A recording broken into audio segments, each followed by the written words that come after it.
ये भी 2-3 दिन पहले हमारे परम हिंदूवादी श्री श्री उद्धव ठाकरे जी ने एक नया विवाद आरंभ किया। नया तो क्या है, बहुत वैसे पुराना विवाद है। और ये विवाद यदि देखें इसको तो ये जब नेहरू जी ने भाषा के आधार पर प्रांतों की रचना का एक नया कार्यक्रम आरंभ किया था, और उसके बाद से ये चल रहा है कि कुछ क्षेत्र हैं कर्नाटक में जो मराठी भाषी हैं या मराठी भाषियों का वहाँ बाहुल्य है। तो वो कहते हैं कि साहब इनको महाराष्ट्र में शामिल होना चाहिए। अब यदि आपको ध्यान हो, जो भाषाई प्रांतों का जो विवाद हुआ था, उस भाषाई प्रांतों के विवाद में सबसे पहले नेहरू जी ने ये पोजीशन ली थी कि हम भाषा के आधार पर किसी भी प्रकार का भेदभाव नहीं करेंगे, हम भाषा के आधार पर प्रांत नहीं बनाएंगे, क्योंकि ये हमारी भारतीयता के सिद्धांत के विरुद्ध है। और उसके बाद जैसे कि उनकी आदत थी, जब प्रेशर ज्यादा पड़ा तो वो तुरंत यूटर्न लेके और उन्होंने वो कमीशन, एक स्टेट रीऑर्गेनाइजेशन कमीशन लगा दिया। और स्टेट रीऑर्गेनाइजेशन कमीशन ने भाषाई आधार पर प्रांतों की रचना का सूत्रपात कर दिया, और तब से ये भाषा विवाद जो है वो चलते आ रहे हैं। तो मैं आपसे सर्वप्रथम ये जानना चाहता हूं कि आप तो प्राचीन शास्त्रों के और प्राचीन इतिहास के मूर्धन्य जानकार हैं, तो क्या इस प्रकार का ये जो भाषाई विवाद है, इसका कोई हमारी संस्कृति में पुराना इतिहास भी है क्या? बिल्कुल नहीं है, लेकिन इस इतिहास के बारे में चर्चा करने से पहले मैं नेहरू जी के विषय में इतना कह दूं कि 1938 में कांग्रेस वर्किंग कमेटी ने नेहरू जी को कहा था कि वो इस विषय पर, यानी भारतीय भाषाओं के विषय पर और भारतीय भाषाओं का क्या संबंध है देश के विभिन्न प्रांतों से, यानी प्रांत तो जब नहीं थे, विभिन्न इलाकों से, तो उन्होंने ये एक रिपोर्ट सबमिट की थी 1938 में कि आगे चलकर जब हम आजाद हो जाएंगे तो हम देश के अंदर प्रांतों का विभाजन भाषाई आधार पर करेंगे। ये सचमुच एक रिपोर्ट दी गई। दुर्भाग्य से इसका अध्ययन नहीं हुआ, लेकिन इतना जरूर स्पष्ट हो जाता है कि यूरोप के प्रभाव में और यूरोपियन मॉडर्न नेशन स्टेट्स के प्रभाव में हमारे जवाहरलाल नेहरू जी इतना अधिक डूबे हुए थे कि उन्होंने 1938 में ही ये डिसीजन कर लिया था। यद्यपि भारत आजाद होने के बाद उन्होंने कहा होगा थोड़ा बहुत हाफ हार्टेडली कि हम ऐसा नहीं करेंगे, और फिर बाद में वो झुक गए। तो वो झुक इसीलिए गए। तो ये तो बात रही ऐतिहासिक और नेहरू जी के विषय में। लेकिन एक दूसरी बात जो मैं कहना चाहता हूं आपके प्रश्न के उत्तर में, वो ये है कि भारत में भाषा की दृष्टि तो बिल्कुल अलग रही। ये हमेशा से एक, जिसको हम कहेंगे, बहुभाषीय समाज है। यहाँ ऐसा इतिहास में बिल्कुल नहीं मिलता। और सुदूर इतिहास की बात तो हम छोड़ दें, हमको पिछले अगर 300 साल पहले का, सिर्फ 300 साल पहले का हम साहित्य देखें तो हमें कोई उदाहरण नहीं मिलेगा जहां कोई एक व्यक्ति ये कहता हो कि मैं तो तमिलियन हूं, मैं तमिल भाषी हूं, मेरी पहचान जो है वो मेरी भाषा से बनती है, या मैं हिंदी वाला हूं, या मैं कुछ किसी और प्रदेश की भाषा को मानते हुए अपनी पहचान बनाता हूं। तो आज से 200-250 साल वर्ष पहले तक एक भारतीय की पहचान के मानदंड बिल्कुल अलग थे, बिल्कुल अलग। उसमें भाषा नहीं थी। वो ठीक है, उसका कुल होता था, गोत्र होता था, जाति होती थी, वर्ण होता था, राजा होता था, गुरु परंपरा होती थी, ब्राह्मण इत्यादियों में प्रवर होते थे, शिक्षा की पद्धति, ऐसे बहुत से बातों से लोग जाने जाते थे। लेकिन अपनी आइडेंटिटी को भाषा से जोड़ देना ये कभी इस देश में नहीं हुआ। हाँ, हर भाषा अलग अलग कार्यों के लिए परंपरा के द्वारा निश्चित हो जाती थी। अब जैसे उदाहरण लीजिए, जिसको आज हम कर्नाटक संगीत कहते हैं, तो कर्नाटक संगीत के अंदर जो अधिकांश वाग्यकार होते थे तो वो अपनी रचनाएं तेलुगु में करते थे, लेकिन वो करने वाले लोग तमिलनाडु से भी होते थे, केरला से भी होते थे, यानी आधुनिक समय के केरला से भी होते थे। वो बड़े दूर दूर से होते थे, और जिस विधा में किसी को रचना करती थी वो करनी होती थी, वो उसी भाषा को ले लेता था। तो देखिए, स्वाति तिरुनाल जो केरला में थे, उन्होंने ब्रिज भाषा में रचनाएं की हैं, उनके संगीत की रचनाएं ब्रिज भाषा में हैं। और उत्तर भारत में जो बृहद हिंदी परिवार था, तो उसमें कहीं अवधी में रचना हो रही है, कहीं ब्रिज भाषा में हो रही है, कहीं सधुक्कड़ी में हो रही है, कहीं पंजाबी राजस्थानी के मिक्सचर में हो रही है, और वो सारे भारत में फैलती थी, उसके अनुवाद होते थे। तो आप ये देखिए कि कितना व्यापक था भारत। और आपको जानकर बड़ा हर्ष होगा कि प्राचीन काल में नाट्य के अंदर, थिएटर में तो कई भाषाओं का प्रयोग होता था।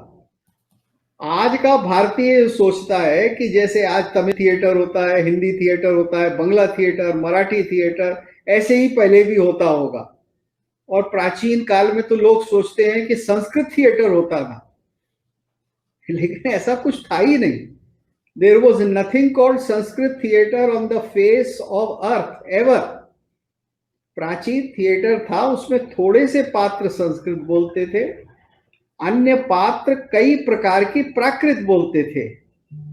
कोई मध्य प्रदेश की अवंतिजा बोलता था, कोई उत्तर की प्राच्या बोलता था, कोई दाक्षिणात्य यानी तमिल इत्यादि, द्रमिड़ इत्यादि बोलता था। तो एक ही नाटक में 6 या 7 पात्र होते थे, तो वो अपने प्रदेश और अपने धंधा, अपनी वोकेशन के हिसाब से वो उस भाषा का प्रयोग करते थे। वो टोटली मल्टीलिंगुअल थिएटर था, लोग उसको समझते थे, लोग उसे देखते थे। तो ये बात जो मैं आपसे कह रहा हूं, वो कोई मैं बनाकर नहीं कह रहा, एकदम तथ्यात्मक बात कह रहा हूं। जितने भी विद्वान हैं, जितने भी जानकार हैं प्राचीन काल के, वो इसको सहज रूप से मानेंगे, क्योंकि एक तथ्य है, इसमें कोई इंटरप्रिटेशन नहीं है मेरा या किसी का। तो ये है हमारे भारत की स्थिति। ये भाषा के आधार पर प्रांत का बनना, ये हमारे पास यूरोप से आता है।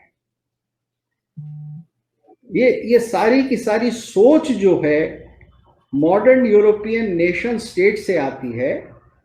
और यूरोप के अंदर नेशन स्टेट, आधुनिक नेशन स्टेट का विकास भाषा के आधार पर जब होता है, जबकि समझिए 13वीं शताब्दी में पुस्तकों की छपाई शुरू हो गई। अब इसका तकनीकी से यानी टेक्नोलॉजी से बहुत बड़ा संबंध है। देखिए, जब तक छपाई नहीं थी, जब तक लिखित और आलेख्य बहुत थोड़े से पांडुलिपियों में होते थे, तब तक भाषा कहाँ देखने को नहीं मिलती थी। वो कुछ मैन्युस्क्रिप्ट्स में या पांडुलिपियों में होती थी, लेकिन एक बार जब छपाई होने लगी तो भाषा छप गई, तो भाषा ने अपनी एक टेरिटरी बना ली। तो जैसे लैटिन से सबसे पहले धीरे धीरे जर्मन इत्यादि अन्य भाषाओं में जब बाइबल छपी, तो लोगों को लगा कि अच्छा ये इलाका है जहां जर्मन बोली जाती है, क्योंकि आपने देखा कि वहां उस इलाके में जर्मन छपी हुई पुस्तकें प्रचलित हैं, लोग उसको पढ़ रहे हैं। इसी तरह से अन्य भाषाओं से तो यूरोप डिवाइडेड हो गया भाषा के आधार पर। और यही गुटेनबर्ग ने जो प्रिंटिंग प्रेस बनाई, उसका बहुत बड़ा व्यापक एक परिणाम था, जिससे कि यूरोप का आगे चलकर फिर नेशन स्टेट बना और उन्होंने भाषा के आधार पर अपने नेशन को बनाया। वरना वो थे तो सब ईसाई, अधिकांश लोग ईसाइयत को मानते थे, कोई पोप को मानता था, कैथोलिक, कोई प्रोटेस्टेंट इत्यादि, लैटिन और ग्रीक को वो पढ़ते थे। लेकिन जो उनका कल्चर बनकर नेशन स्टेट 17वीं 18वीं शताब्दी से बनता है, और 18वीं शताब्दी में फिर बिस्मार्क ने प्रशिया इत्यादि को जोड़कर जर्मनी बना ली, इधर जर्मन स्टेट बना, उधर ब्रिटिश स्टेट बना, स्कॉटलैंड, वेल्स इत्यादि को एक करके स्टैंडर्ड इंग्लिश लैंग्वेज बना के ये सब यूरोप में हुआ। और यूरोप में फिर नेशन स्टेट जो हैं वो 18वीं शताब्दी में बन गए। जब वो नेशन स्टेट बन गए और उन्होंने एशिया, अफ्रीका, ऑस्ट्रेलिया इत्यादि को उपनिवेश बना लिया, कॉलोनाइज कर लिया, तब वहां के लोगों को पता लगा कि भाषा के आधार पर भी भूमि का बंटवारा हो सकता है। तो ये एक जिसको कहेंगे कि हस्तामलक रूप में या नटशेल में, ये भाषा के आधार से कैसे लोगों की पहचान या आइडेंटिटी बनती है और फिर वो एक देश और एक प्रदेश से दूसरे में जाती है, ये उसका एक इतिहास है। तो भारत में ये सब नहीं था। भारत में सारी भाषाओं का आदर था, समादर था, और एक भाषा से दूसरे भाषा में बड़े व्यापक ढंग से साहित्य का प्रतिपादन होता था, पुनर्रचना होती थी, अनुवाद भी होते थे, लेकिन हमारे यहाँ पुनर्रचना बहुत होती थी।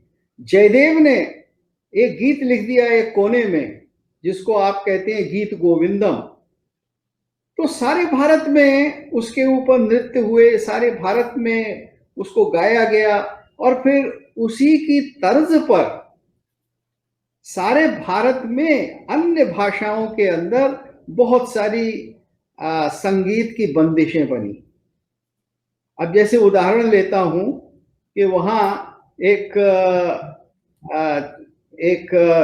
पद है, या ही माधव मां कुरु कैतव वादम, यारे जाओ माधव, आप ये छल कपट की बातें मत करो, मां कुरु कैतव वादम।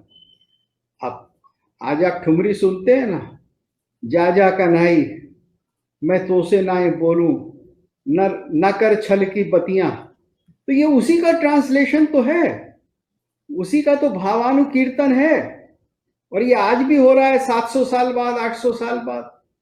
तो भारत तो इस तरह से एक भाषा से दूसरी भाषा से निरंतर लेता था और कभी बंटवारा नहीं करता था। इस तथ्य को हमारे क्या कहते हैं, स्वतंत्रता संग्राम काल में समझा नहीं गया, और मैं समझता हूं कि हमारे बड़े बड़े जो नेता हुए, गांधी जी जैसे, नेहरू जी जैसे, उन्होंने इसकी ओर ध्यान बिल्कुल नहीं दिया। इतिहास और परंपरा को और भाषा के इतिहास को बिल्कुल नहीं देखा।